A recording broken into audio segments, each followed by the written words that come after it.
to share something with you. That might put me in a very negative light, yeah. Relationships are not my forte. See if someone grabbed up my wife or something, completely different ballgame. I'll walk away from here, and this has been like a therapy session.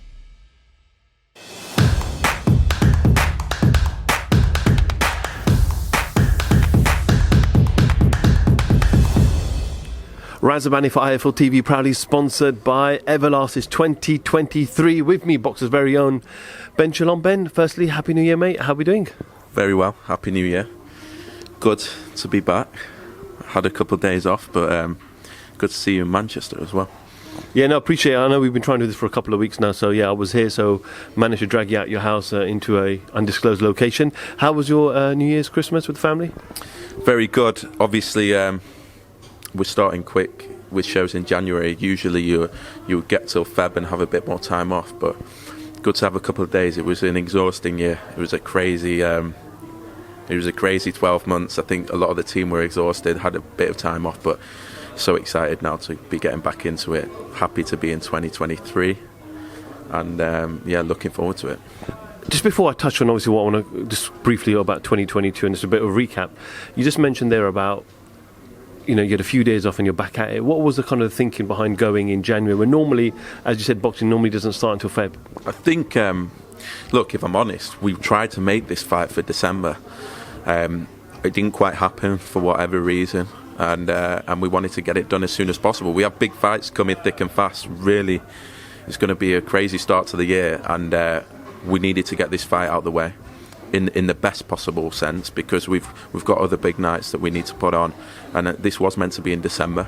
It's in January, and we thought we can do it, and it sold really, really well. The tickets went mostly before Christmas, so it was fine, and it's good to be starting early. Obviously no other shows on, and it's a big fight, so we wanted to get going. We started really strongly last year. Be nice to get off to a good start. I think in an ideal world we'll keep January apart. A few complaints from the staff, but I'm looking forward to it. We'll come back to Chris Eubank Jr. and Liam Smith. Last year, I think 16 shows, one pay-per-view show in those 16, including obviously some Boxer Series tournaments as well. When you look back in your first full year in this level of boxing, what are your memories? It was a blur. It was relentless. I think it was unbelievable, to be honest. We had a complete standing start. If I think back to where we were last year and what we knew, and the fact that we probably had about 5 or 6 boxers signed, crazy to do what we did. And that's not just down to me. The support that I had from my partners, obviously Sky, but the staff as well.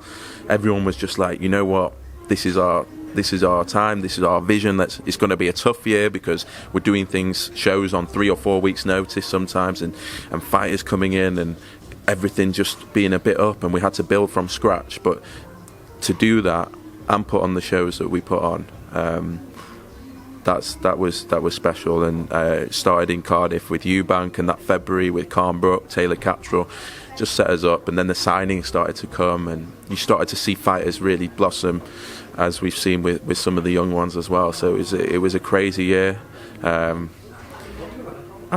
couldn't have predicted it, but really excited for this year, because part of the difficulty was trying to put together the stable at the same time. You talk about strong start to February last year. Did that show your intent on what you visualise yourself doing in the sport of boxing? You know, many promoters have been trying to put Carm Brook together for 8, 9, 10 years. You know, what was the key difference in that for you? Why were you able to make that fight and not others? I think we knew that we had to prove ourselves quickly, because fighters didn't know what to believe. Everything was changing. A lot of people were saying Sky Sports Boxing was dead. Who's this young guy? They don't know anything. They can't put on big shows. They can't put on pay-per-view. They're not going to be able to do arenas. Will they be able to sell tickets? I mean, everything. Will they be able to get you world titles? So we had to prove ourselves really quickly. I think that was part of the reason, and we worked relentlessly for 6 months. Carm Brook, Shields Marshall, they were fights that we knew that we could make, and we were in reaching distance, and they took a long time. But yeah, they were massive nights. The first undisputed fight with our partners, with who we partnered with on that night as well, top rank. So yeah, I think we knew there were certain things we had to do early on, and that was really what allowed us to start signing fighters, because before that February, you know, you have question marks and it's a short career, and I don't blame boxers. They've got to make the right decisions, and so many careers you see that where one wrong decision and it can affect your whole career, and we understood that. We started well. We wanted to prove ourselves, and I think we did. And the rest was history in a way. It was relentless, but really, obviously enjoyable. And it's a dream. It's a dream job. Yes, it's intense, but yeah, what we did and what the team did, it was incredible. And I think maybe we won't get enough credit in the sense that we're being compared in our first year to Queensberry shows, and yes, we have Sky, I appreciate that, but Hearn shows, they've had this established stable for many years, and we're having to compete on a whim, and that's what gives me a lot of confidence about this year, because we now have starting to see some stability, some real foundation in our stable, and an ability to put on the big shows that we've proven, and that will continue, and that's what we want to do. We want to put on big nights for British boxing, the Boxer Series, and investing in the grassroots. We still want to continue to do that and give fighters that otherwise wouldn't have an opportunities, and crazy, yeah. Standout performances from 2022? I hate doing this because you always miss out people, but I think obviously Natasha Jonas, who was our first world champion, but then to win 3 was ridiculous. People like Riatpour and Dazn, they're the ones that you really like, because they were almost middle of the road, British level, bit below, needed their opportunity, needed consistency, needed activity, and now we've seen Richard knock out his last 3 opponents, fighting next couple of weeks against Glowacki, which is another step up, and world titles, and Dazn has just gone from strength to strength. Adam Azim and Caroline Dubois, breakthrough years for them. Fraser Clark, Ben Whittaker, obviously unbelievable debut, and has had an injury since then, but will be back next year. But Caris and Lauren, the signings, some incredible performance. Savannah Marshall, who went from not even headlining to a superstar, really. I'm talking household name now in women's boxing. She wasn't that, and people forget. She really wasn't. She was middle of the card. She headlined in Newcastle now twice, sells huge amount of tickets, become a local hero, got the biggest fight in terms of performance of women boxing history. So many, and yeah, I don't want to go on. I'm definitely missing so many, but yeah, it's been a great year. Who do you hope that would be able to fight for world titles this year? I think there's a lot of talk about Adam and Caroline and how quickly they're moving. I think in terms of world titles, there's a lot of fighters in and amongst it already. Savannah, Tasha, Richard, Chris Billam-Smith, Lawrence Akoli, who will fight in March for us in a defence of a world title, and there's a lot now that are circling, and there's not many British world champions at the moment, so that'll be the goal next year, is to really see a lot of them kick on. I know you don't like these questions, but who is your fighter of 2022? It has to be Natasha Jonas. There's no other way. Just from where she was, I think she was looking at retiring without having been world champion. So I don't think necessarily she gets the credit she deserves in terms of what she did and what she had to do. So I think it has to be Tasha, although there are so many. You mentioned there Lawrence Akoli. He'll be out sometime in March. Eddie Hearn did an interview with the Zone Boxing Channel a couple of days ago, and he talked about how there were still legal issues going on in the background. Just want to ask, obviously, I know we spoke about it at the Bournemouth show, but are you involved in those legal disputes? Because there was claims, obviously, you made an illegal approach initially, which then you received a letter, you backed off, but now that you've officially announced that Lawrence is with you, does this whole dispute include yourself? I think we've already explained our position. Look, I'm just looking forward to his next fight, but ultimately, whether we've been warranted, and I've said we've been warranted, he's completely out of contract. He's not breached any contractual obligation at all, and unless they come to an understanding that it has or he hasn't, that's the point of call. That's what they need to come together on. I think, as I said, we've explained our position. We've done everything that we feel that we could have done, and waited as long as we could have done. But ultimately, Lawrence has believes 100%. Otherwise, I'm sure he would have settled by now that he has not broken any contract or any contractual obligation. And we have to take his word, his lawyer's word, in writing, legally indemnified, to the point where, it doesn't seem like he's broken any contract. So those claims made by Eddie Hearn, are they more against Lawrence and not yourself? Look, I'm sure they are against us, but ultimately, that's where it starts. And to be honest, I think it seems Lawrence and Eddie have been speaking, and I think it should sort itself out. Last year you had a great year with signing fighters, obviously Lawrence this year, but you can't win them all. Dalton Smith is one. I know you were definitely after. Yeah. What went wrong there? I think, look, I believe that he did want to sign, and he did make that clear, but ultimately we want the best for Dalton Smith. I think his management felt like there was some sort of matching right over a certain number of fights. We needed a long-term deal. We wouldn't do 3 fights, and in the end there was relationships there, and fair play. What an amazing position for Dalton to be in. I want him to do well. I'm not going to say even whatever I think, whether he wanted to sign for us or not. He's got a good deal, a very good deal, and I want the best for him, and that's it. And yeah. Do you think you'll come back for him after 3 fights? Look, things change so quickly in boxing. You just don't know. You really don't know. I think we've got a couple of other signings that we want to make in the next few weeks, and wish Dalton the best. But boxing moves very, very quickly, and it's a short-term deal. And I hope it goes well. One of the biggest stories coming out of 2022 was obviously this whole Conor Ben saga, 2 failed drug tests. Still not resolved, still no outcome. I know Conor's been vocal about it on Twitter, has put some tweets out to VADA and WBC to hurry up and come to a conclusion so he can continue with his career. But how damaging was that for boxing, the whole scenario? Look, I think Taylor-Catterall felt a bit the same as well. The amount of heat that boxing was getting after that, I think it was just another one of those moments that you wish didn't happen, and just the way it happened. I think it was the stain of 2022, but there were some great moments as well. And hopefully we move beyond that now, like we've been talking about it for so long. Hopefully it's dealt with strictly so that people can see that boxing takes itself very seriously. I think there's no other sport that needs to be protected as much as boxing, because you've got guys actually getting in the ring and risking their lives anyway.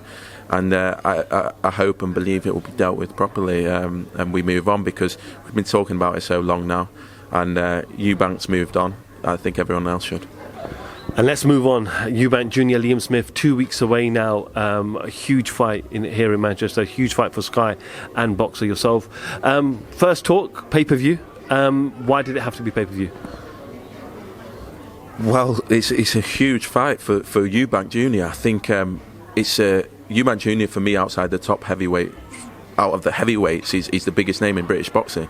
And when he's taking a risk like this, and Liam Smith possibly would be his biggest win on his record despite becoming world champion. It's a domestic 50-50. It's a huge fight, and ultimately what these guys get paid for that sort of fight, there's no way otherwise it doesn't happen. And so sometimes you're left in a choice where we are with Sky, where do we want to put on the big fights or do we not want to put on the big fights? And for us, we want to put on those big nights. And we've looked at the things up last year and people looking at pay-per-views and saying undercards and this and that. First of all, for me, if it's a 50-50 fight and I'm invested in both guys, I don't mind it. And then as an undercard, it needs to be top quality. And I think we've looked at that last year, and I think the undercard's one of the best that we've seen in a while on a pay-per-view. I really believe that. I think there's Riat Polklawacki is a monster.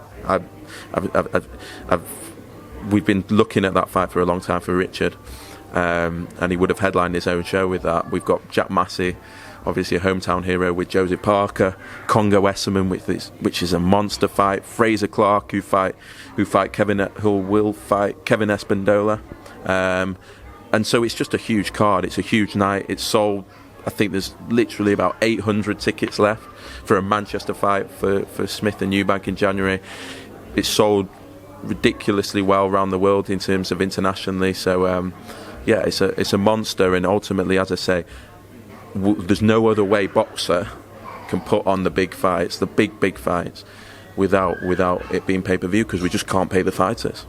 Chisora Fury was, I think, $26.95. It was quite high. So what price point are you going in at? Just the normal £20, $19.95. And look, we tried last year to do so many fights that weren't on pay-per-view.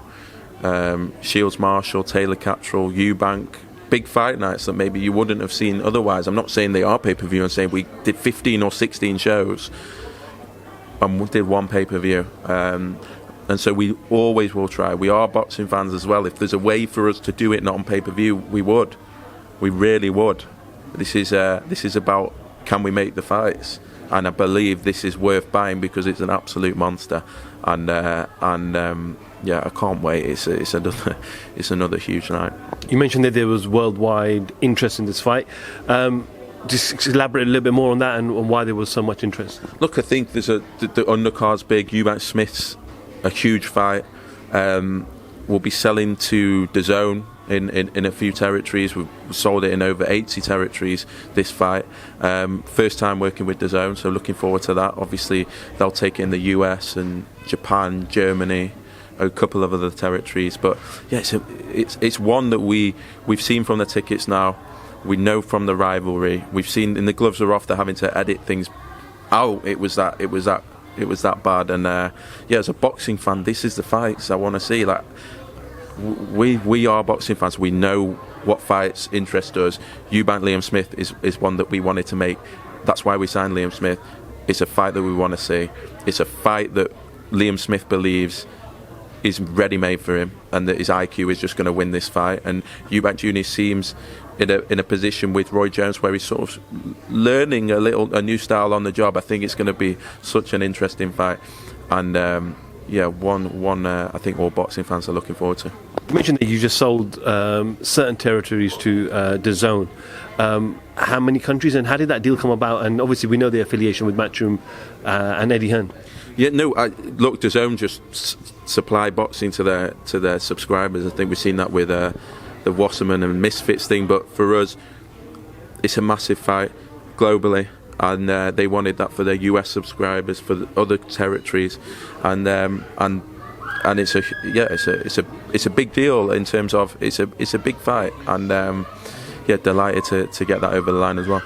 Is that almost a bit of a blow to Eddie Hearn and Matchroom? Obviously, I know they haven't got any shows on in January, and they haven't really announced their schedule yet, which I'm sure will come out in the next week or so. But is that a bit of a blow to Eddie that you've managed to get a show on his platform? I wouldn't look.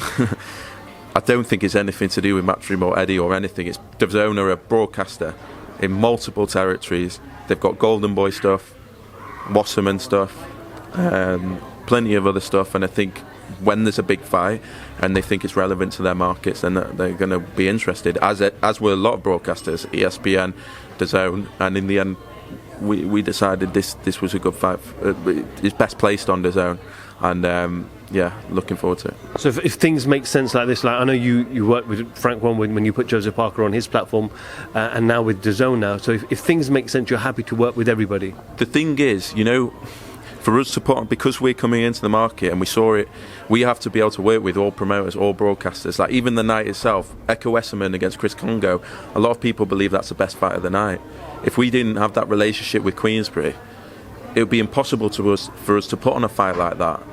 We did that. That's why Joseph Parker went and probably give them their fight of the year last year against Joe Joyce, when not a lot of fighters wanted to go and fight Joe Joyce. And whether it's Dazn, whether it's broadcasters, whether it's promoters, we want to try and put on the best possible fights we can, and we did it with Top Rank, we've done it with Queensberry, Dazn now helping, and for the big fights you need everyone, because you need the revenue, you need the different broadcasters, you need the different fighters to put on a card from top to bottom, and that's all that is. And I don't think it's anything to do with Matchroom or says anything about Matchroom. This is in the US, no way, not the UK.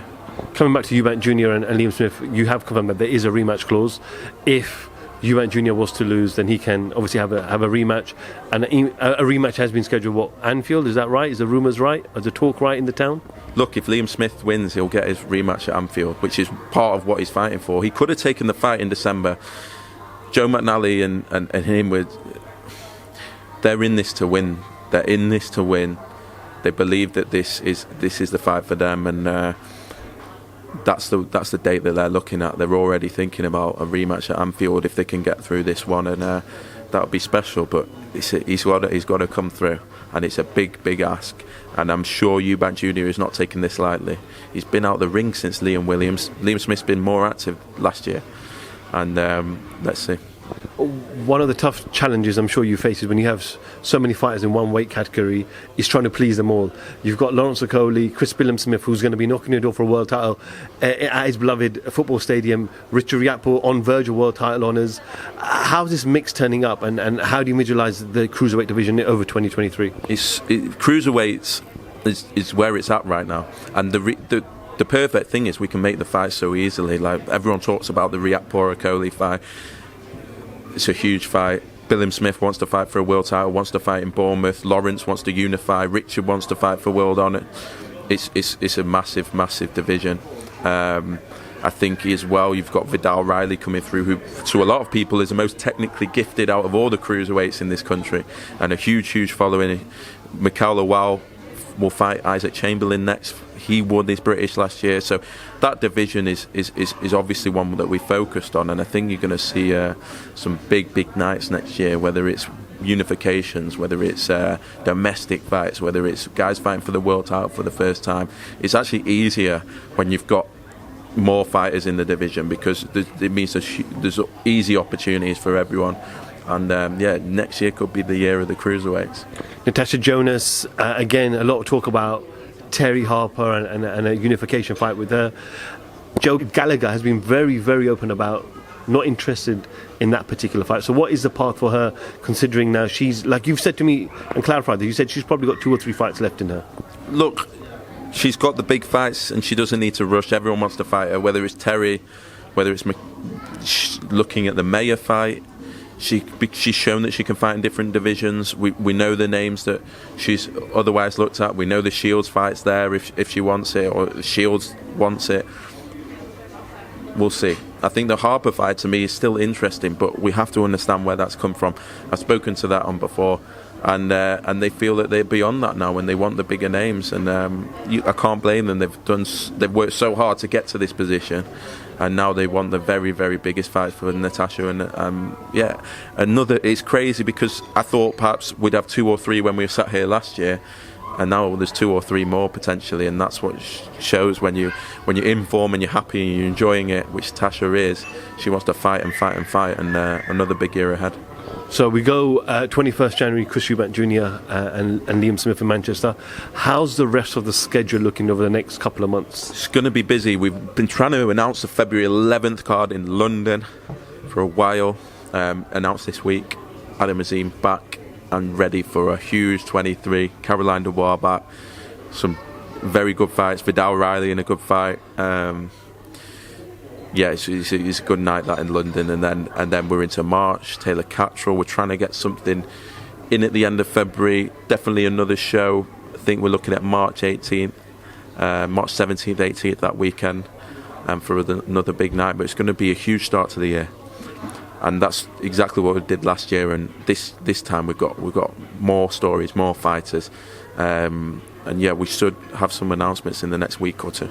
We know Matchroom and Frank Warren are also looking at dates. So are you looking at their schedule and trying not to clash? Because it's unfortunately inevitable with so many promoters and outlets that there are going to be clashes. Yeah, definitely on the big nights you look trying not to clash, but ultimately there's only so many venues, there's only times that you can line up with your fighters' camps and what you need to achieve for their careers. So you try, but yeah, we're very focused on what we're going to do this year. And hopefully what boxing is going to do. I think it can be another great year. Again, I'm optimistic. And I don't think it needs to be us and them. We've seen that with Frank. Esserman and Congo, I mentioned again on Jan 21st. There's going to be opportunities like that. And on the big nights, you don't want to clash. Something that Frank Smith said to me regarding Sky last year was that you were under pressure to deliver pay-per-view fight nights. Now, last year you did one. This year you start off with one. What is your plan for 2020, and how many pay-per-views do you think you'll do this year? I think it's the opposite. I think we're encouraged not to do pay-per-views if we can. We all know what the budget is with Sky, but the idea is to do pay-per-view only when you really, really have to. But it goes back to the point, do you want to have the big fights or do you not want to have the big fights? And yeah, we will, as last year, try and put as much off pay-per-view as we possibly can. If it's in any way possible, we will. Why would we not? Why would we not? Yes, people talk about, it must be a money thing. It must be. Yeah, it's a money thing for the fighters to be able to put the fight on. And we're under pressure to try and limit pay-per-views whilst trying to put on the big nights. And that's what we'll try and do. Just finally, Ben, obviously being your first full year completely in boxing, over the years we've seen Frank Warren and Eddie Hearn go out here, and Eddie and Bob Arum, or Eddie and Leonard Ellaby. You've been involved with a few back and forth with Eddie Hearn as well, and Frank Smith. So how have you found that promoter rivalry as well as trying to crack on and be successful in what you do? Look, people find it boring, but we're trying to stay out of it because we know what's best for our business and best for boxing. And I mentioned, like, if we've fallen out with Dazn, can we do the deal that we wanted to do with Dazn for the Eubank-Smith in their territories? We've fallen out with Frank. Could we have Esserman on the card, which we think is a perfect fight for it? Could we have, looking forward to this year, we're going to need partnerships. Could we put on Taylor-Catterall without having a good relationship and do the rematch when Taylor had so many other options, Lopez, for much more money, unless there's a relationship there? I'm not saying it's easy. I'm not saying it's hard, but I think if we can, and that's why, yes, it's boring, yes, it doesn't do the numbers and the clips and the this and the that, but if we can avoid it, then we will, because for our clients as well, which are our boxers, we want to provide them with the best opportunities, and we're not disillusioned to say that boxing just revolves around us. We have to be able to provide those opportunities. It's never ever going to be easy, and we'll try and dodge bullets again this year, but yeah, it's just about doing what's best. Okay, Ben, appreciate you jumping out and giving me a few minutes of your time. Anything else you'd like to add before we conclude? No, just thank you. Looking forward to this year. Thank you to everyone that has supported us and wants us to develop. And to be honest, we feel responsibility now, British boxing on Sky, to make sure it's as good as possible. We do look at everything. We do look at feedback. We do look at what we can do better. And I think this year is going to be a very, very big year, and hopefully a healthy year for the whole of the sport. Ben Shalom, IFL TV, thank you very much. I'm going to share something with you that might put me in a very negative light, yeah. Relationships are not my forte. See if someone grabbed up my wife or something, completely different ballgame. I'll walk away from it, and this has been like a therapy session.